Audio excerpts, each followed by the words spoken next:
আগামীকাল অর্থাৎ শনিবার সপ্তম দফায় রাজ্যের 9টি কেন্দ্রে ভোট। ডিসিআরসি কেন্দ্রগুলিতে শেষ মুহূর্তের প্রস্তুতি চলছে।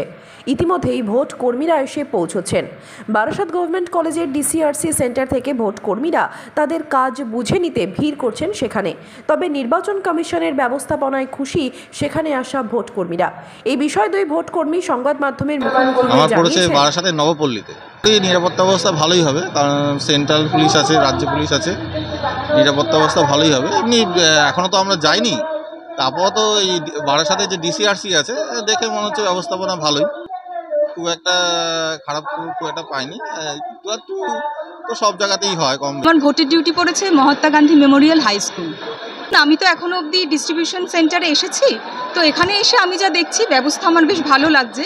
নিরাপত্তা ব্যবস্থা বলুন বা ডিস্ট্রিবিউশন ব্যবস্থা বলুন, এরপরে আমি আমার বুথে গেলে বাকি ব্যবস্থা নিয়ে বক্তব্য রাখতে পারবো।